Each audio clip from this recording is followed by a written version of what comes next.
Bismillahirrahmanirrahim. Assalamualaikum warahmatullahi wabarakatuh. Anak-anak, bagaimana kabarnya hari ini?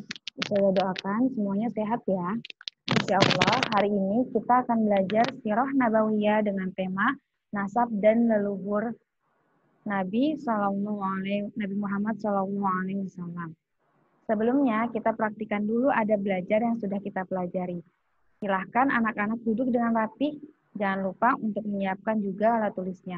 Kemudian perhatikan dan dengarkan ustazah dengan baik. Mari kita mulai pelajaran kita dengan membaca doa sebelum belajar. Sebelum kita mempelajari apa itu nasab dan bagaimana nasab Nabi Muhammad SAW, ustazah mau bertanya, anak-anak masih ingat tidak ya bagaimana slogan sirah? Kalau ustazah bilang satu kata untuk Rasulullah, jawabannya apa? Ittiba. Dua kata untuk Rasulullah, uswatun hasanah. Tiga kata untuk Rasulullah, sallallahu alaihi wasallam. Empat kata untuk Rasulullah, pelajari sirahnya, jalankan sunnahnya. Oke, sekarang kita mulai pembelajarannya ya.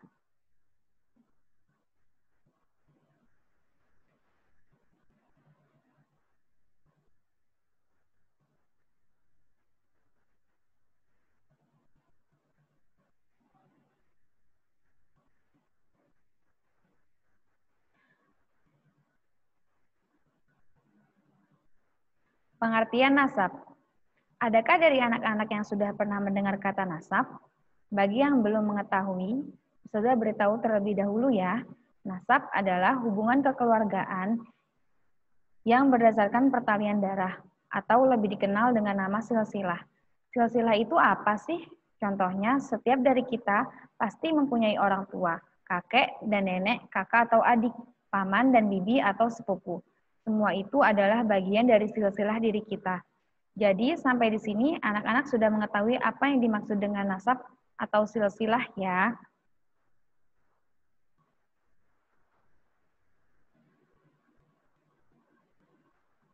Nasab dalam Islam. Anak-anak, nasab dalam hukum Islam merupakan sesuatu yang sangat penting. Nasab merupakan nikmat yang paling besar yang diturunkan oleh Allah Subhanahu wa taala kepada hambanya. Sebagaimana firman Allah dalam surat Al-Furqan ayat 54 yang berbunyi, wa huwallazi khalaqa minal ma'i basyaran faja'alahu nasaban wa sihran wa kana rabbuka qadiran. Dan dia pula yang menciptakan manusia dari air, lalu dia jadikan manusia itu mempunyai keturunan dan musaharoh atau hubungan kekeluargaan yang berasal dari pernikahan dan adalah Tuhanmu yang maha kuasa. Manfaat nasab. Kenapa sih kita harus mengetahui nasab? Nah, mengetahui nasab atau garis keturunan merupakan salah satu perkara yang sangat penting dalam kehidupan manusia. Mengapa? Karena dengan mengetahui nasab, seseorang dapat mengetahui silsilah keluarganya, dapat menyambung tali silaturahmi dengan mereka, dan membuka tabir sejarah. Maksudnya, dengan mengetahui nasab kita, kita dapat mengetahui siapa orang tua kita, kakek nenek kita, kakek buyut kita, dan seterusnya. Siapa tahu di antara anak-anak ada yang memiliki nasab yang sama.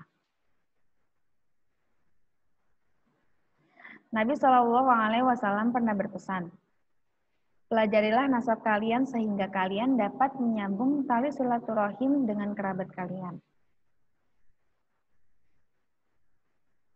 Ibnu Hazm pernah berkata, ilmu nasab adalah ilmu yang mulia, karena dengan ilmu tersebut dapat saling mengenal antara manusia.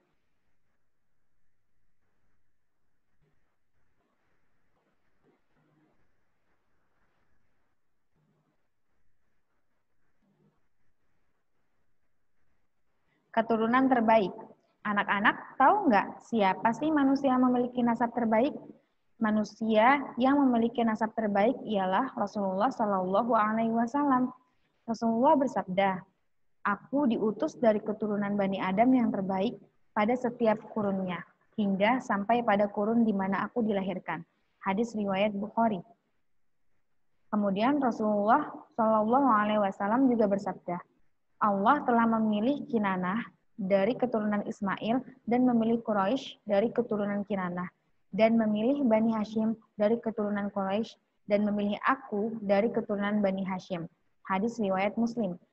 Maksudnya adalah Allah memilih leluhur untuk Nabi Muhammad dari kabilah-kabilah terbaik. Imam Tirmizi meriwayatkan, Rasulullah Shallallahu Alaihi Wasallam naik ke atas mimbar dan bertanya, siapakah saya? Para sahabat menjawab, kamu Rasulullah Shallallahu Alaihi Wasallam, ke atas kamu kesejahteraan. Saya Muhammad bin Abdullah bin Abdul Muthalib. Sesungguhnya Allah menjadikan makhluknya dan menjadikan mereka dua kelompok, yaitu kelompok baik dan buruk. Dan Allah menjadikan Nabi Muhammad dari kelompok yang terbaik. Kemudian Allah menjadikan mereka berbagai kabilah dan Allah melahirkan saya dari kabilah yang paling baik. Kemudian Allah menjadikan mereka beberapa rumah dan Allah menjadikan saya dari rumah yang paling baik dan manusia yang paling baik.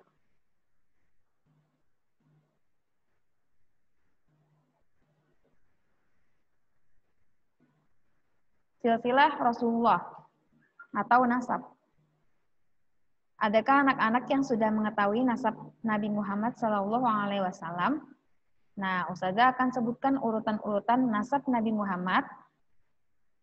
Silakan anak-anak memperhatikan gambar yang ada di layar gadget masing-masing ya. Silsilah. Ya. Silsilah yang berwarna biru adalah garis keturunan dari ayah Nabi Muhammad SAW. Sedangkan silsilah yang berwarna merah jambu atau pink merupakan garis keturunan dari ibu Nabi Muhammad SAW. Ustazah akan membacakan silsilah Nabi Muhammad dari garis keturunan ayahnya. Muhammad bin Abdullah bin Abdul Muthalib bin Hashim bin Abdu Manaf bin Qusay bin Kilab bin Murrah bin Ka'ab bin Lu'ay bin Ghalib bin Fihr bin Malik bin Nadar bin Kinanah bin Khuzaimah bin Mudrikah bin Ilyas bin Mudar bin Nizar bin Ma'ad bin Adnan.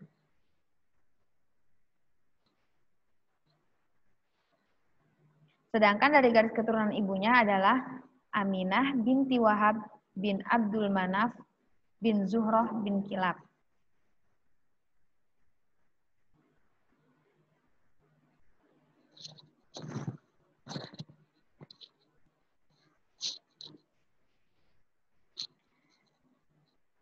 Nah, dari silsilah keturunan Nabi Muhammad, Ustazah akan jelaskan tentang sosok lelaki yang bernama Qusay bin Kilab. Ia adalah kakek keempat Nabi Muhammad. Setelah kita memahami garis keturunan Nabi Muhammad, kali ini kita akan mengenal lebih dekat siapa sih sosok yang bernama Qusay bin Kilab ini. Beliau adalah kakek keempat dari Nabi Muhammad SAW. Qusay adalah putra bin Kilab bin Murrah, generasi ke-6 dari Fihr Quraisy. Ayahnya meninggal dunia saat dia masih kecil dalam asuhan ibunya Fatimah binti Sa'ad. Lalu ibunya menikah lagi dengan seorang laki-laki dari Bani Uzrah, yaitu Rabi'ah bin Haram, yang kemudian membawanya ke perbatasan Syam. Setelah Qusay menginjak remaja, beliau kembali ke Mekah. Yang saat itu gubernur Mekah adalah Hulail bin Hubisyah dari Bani Khuza'ah. Qusay pun melamar putri Hulail yang bernama Hubba. Dan ternyata lamaran itu disambut baik olehnya. Maka menikahlah ia dengan putri Hulail. Pada suatu hari, Hulail meninggal dunia. Kemudian terjadilah peperangan antara Bani Khuza'ah dan Quraisy, yang akhirnya menjadikan Qusay sebagai pemimpin Makkah dan menangani urusan Baitul Haram atau Mekah.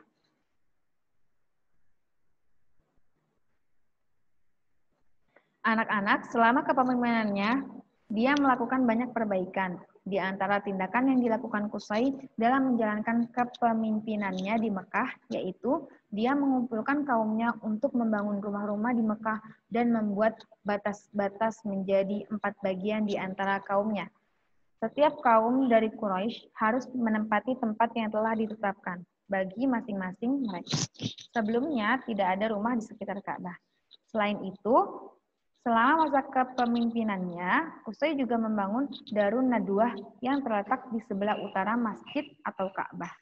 Pintunya langsung berhubungan dengan masjid. Darun Nadwah adalah tempat pertemuan orang-orang Quraisy untuk membicarakan masalah-masalah penting.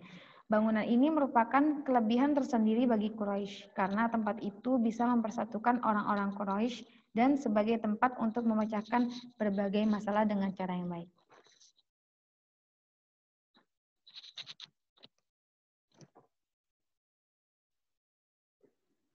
Selanjutnya kita akan mengenal lebih dekat sosok yang bernama Abdul Manaf bin Qusay. Qusay mempunyai seorang anak yang bernama Abdul Manaf yang merupakan salah satu kakek dari garis nasab Nabi Muhammad.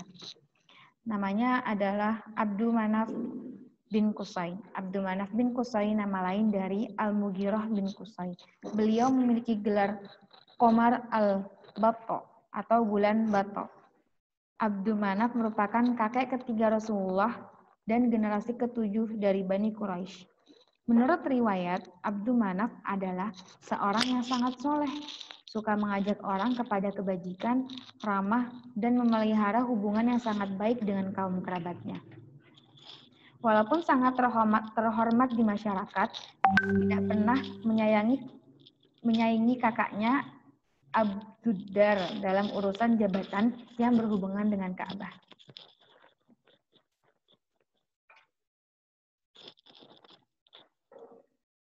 Abdul Manaf memiliki 4 orang anak, yaitu Hashim bin Abdul Manaf, Abdul Syams bin Abdul Manaf, Muthalib bin Abdul Manaf, Naufal bin Abdul Manaf, yang mana keempat anaknya meninggal di daerah yang berbeda-beda.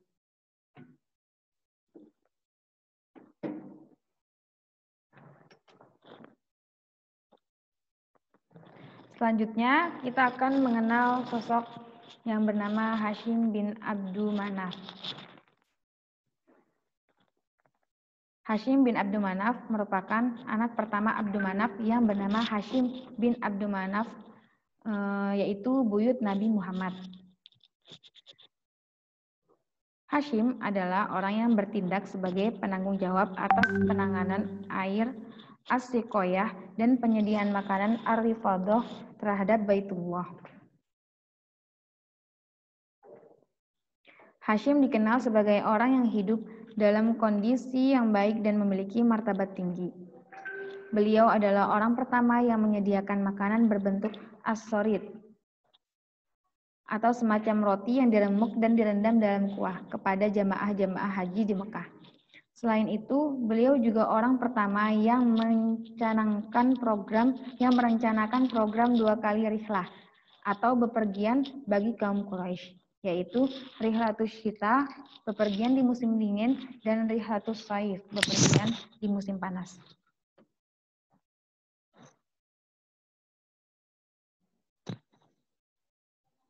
Beliau menikah dengan Salma binti Amru dari Bani Najjar, seorang wanita Madinah, dan tinggal bersama istrinya untuk beberapa waktu, kemudian berangkat ke kota Syams. Ketika itu istrinya ditinggalkan bersama keluarganya dan sedang mengandung bayinya yang kemudian dinamai dengan Abdul Muthalib. Hashim akhirnya meninggal di kota Gaza atau Gaza di tanah Palestina.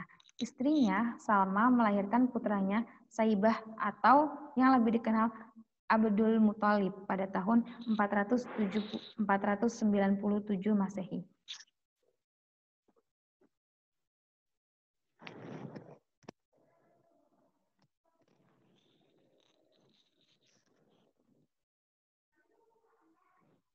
Yang keempat, adakah dari anak-anak yang sudah mengetahui siapa nama kakek dari garis keturunan pertama Nabi Muhammad? Namanya adalah Abdul Muthalib bin Hashim. Abdul Muthalib adalah anak dari Hashim dan Salma. Sepeninggalnya Hashim, tanggung jawab atas penanganan As-Siqoyah dan Ar-Rifadah diserahkan kepada saudaranya Al-Muthalib bin Abdul Manaf, yaitu anak ketiga dari Qusay. Beliau adalah orang yang disegani dan dihormati di kalangan kaumnya. Ketika menginjak usia remaja, Abdul Muthalib diajak oleh pamannya Al-Muthalib untuk bermigrasi. Abdul Muthalib akhirnya tinggal bersama pamannya hingga tumbuh dan menginjak dewasa. Al-Muthalib meninggal di Rodman di tanah Yaman dan kekuasaannya kemudian digantikan oleh Abdul Muthalib. Anak-anak pada zaman dahulu, orang-orang di kota Mekah membeli air minum dari luar daerah untuk memenuhi kebutuhan sehari-harinya. Untuk mandi, makan, minum, atau hal-hal lainnya. Mengapa begitu? Ada yang tahu? Bukankah pada zaman Nabi Ismail sudah ada sumur Zam-Zam di kota Mekah? Ternyata pada zaman dahulu, ketika pengelolaan Ka'bah beralih dari satu generasi ke generasi lain, di saat Bani Jurhum dikalahkan oleh Bani Ismail, kepala sukunya menimbun sumur Zam-Zam dengan 2 patung rusa yang terbuat dari emas dan tameng serta beberapa tombak. Sehingga tidak ada yang mengetahui bahwa di kota Mekah ada sebuah sumber air. Sehingga tidak ada yang mengetahui keberadaan sumur Zam-Zam tersebut pada masa-masa setelahnya. Kemudian pada masa kepemimpinan Abdul Muthalib memimpin, beliau diberi ilham untuk menggali sumur Zam-Zam. Beliau terus-menerus bermimpi ada suara-suara yang mengatakan, "Galilah." Abdul Muthalib pun bingung, apa yang harus dia gali? Maka atas kehendak Allah beliau menemukan sumur itu kembali. Akan tetapi, tokoh-tokoh Quraisy lainnya menghendaki adanya pembagian buat mereka juga karena mereka adalah keturunan Bani Ismail. Saat itu Abdul Muthalib baru memiliki 1 orang anak saja, yaitu Haris. Pada penggalian itu ia bertugas untuk menjaga ayahnya menggali. Abdul Muthalib merasakan tidak memiliki cukup pembela karena hanya memiliki 1 putra saja. Ia kemudian bernazar, bila ia memiliki 10 orang anak laki-laki, maka ia akan mengorbankan salah satunya.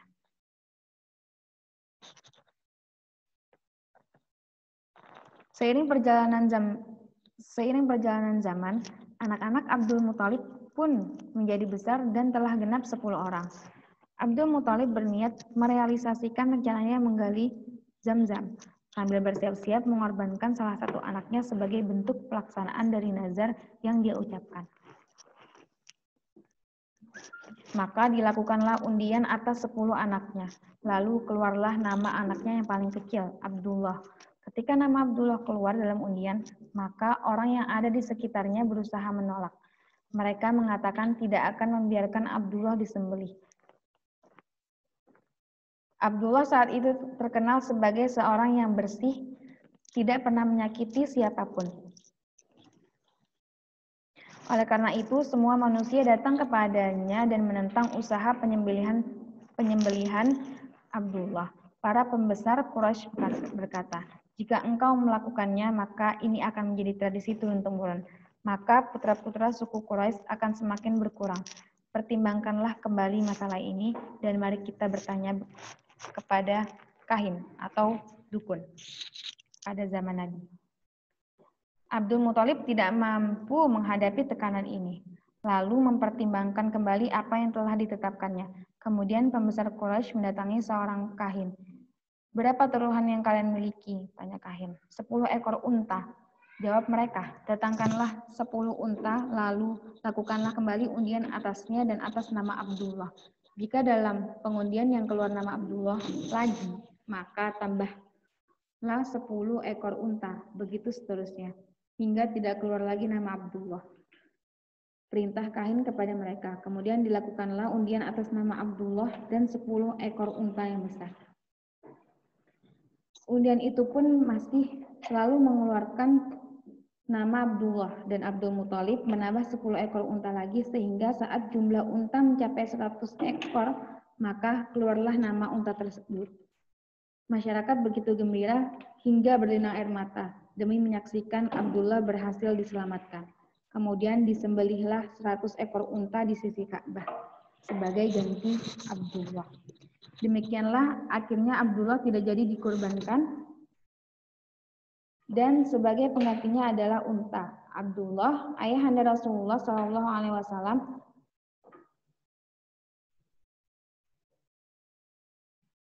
dan ibundanya bernama Fatimah binti Amru al-Makhzumi.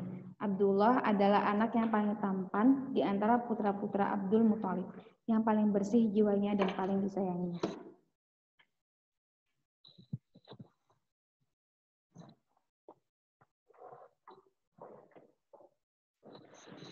Abdul Muthalib adalah seorang lelaki yang paling tampan dan mulia.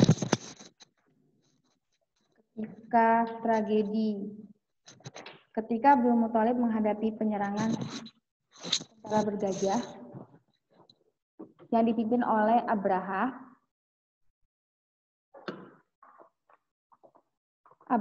sangat menghormati dan mengagungkannya dan memuliakan Abdul Muthalib.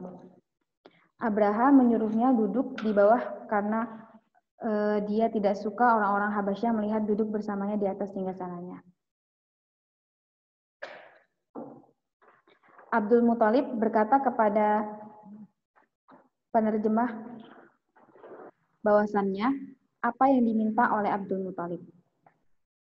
Apa yang ia minta hingga ia datang kepada Abraha. Maka Abdul Muthalib menjawab keperluannya adalah hendaknya sang raja mengembalikan 200 ekor unta yang Abraha rampas dari Abdul Muthalib.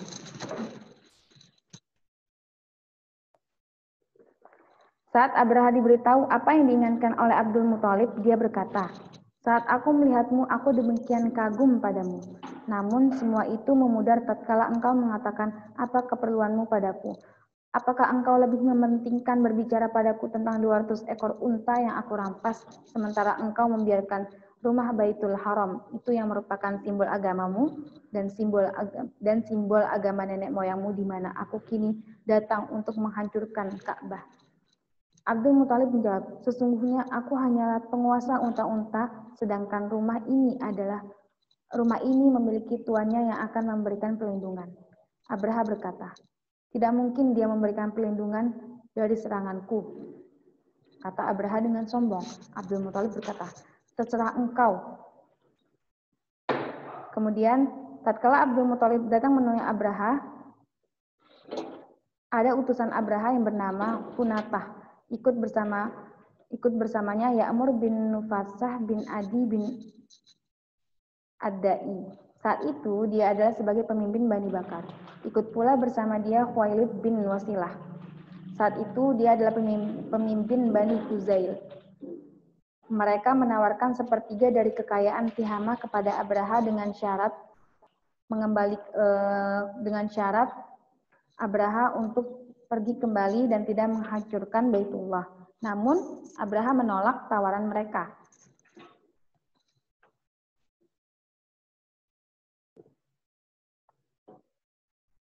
Allah Maha tahu apa yang sebenarnya terjadi. Kemudian Abraha mengembalikan 200 unta yang dirampasnya kepada Abdul Muthalib dan meminta agar Abdul Muthalib tidak menghalanginya untuk menghentikan penghancuran Ka'bah.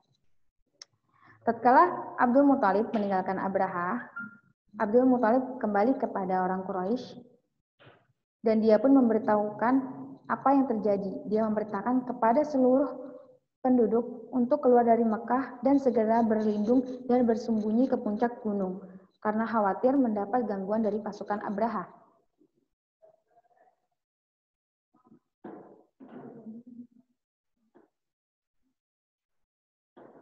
Tatkala pagi menjelang Abraha bersiap-siap memasuki Mekah dan mempersiapkan gajahnya serta memmobilisir pasukannya. Nama gajah tunggangannya adalah Mahmud.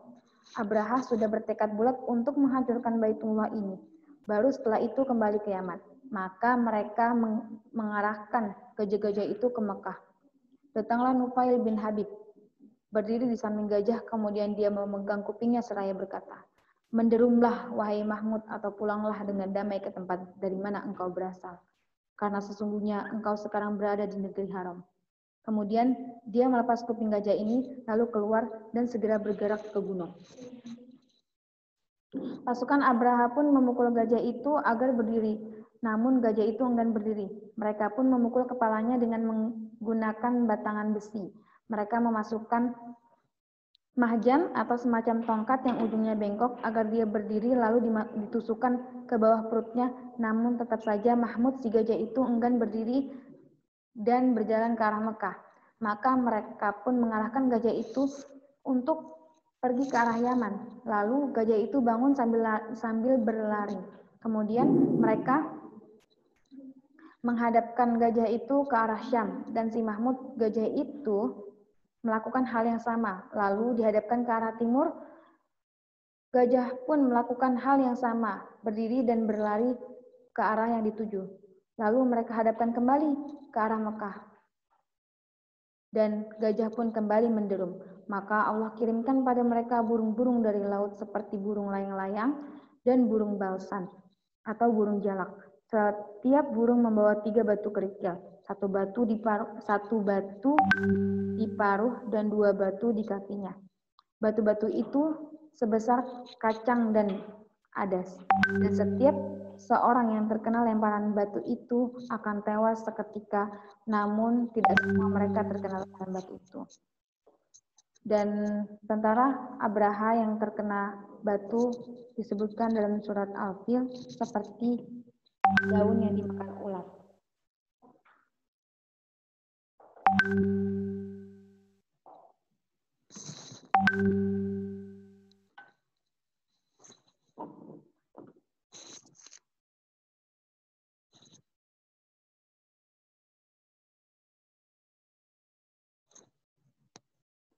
Abdullah bin Abdul Muthalib ialah nama ayah Nabi Muhammad SAW dan ibundanya bernama Aminah binti Wahab. Abdullah adalah anak dari Abdul Muthalib. Nabi Muhammad sudah yatim ketika lahir ke dunia, karena ayah Nabi Muhammad meninggal ketika Nabi masih dalam kandungan ibunda tercinta. Abdullah menikah dengan Aminah. Kemudian Abdullah wafat di Madinah ketika Rasulullah dalam kandungannya. Dan Rasulullah menjadi yatim piatu pada usia 6 tahun. Ketika umur Nabi 6 tahun, ibundanya meninggal sepulang dari kunjungan dari kota Madinah. Ibu Nabi Muhammad dimakamkan di salah satu kota di Mekah dan Madinah, di antara kota Mekah dan Madinah yang bernama Abwa. Setelah ibunda Nabi Muhammad meninggal, ia diasuh oleh kakeknya yang bernama Abdul Muthalib selama kurang lebih 2 tahun.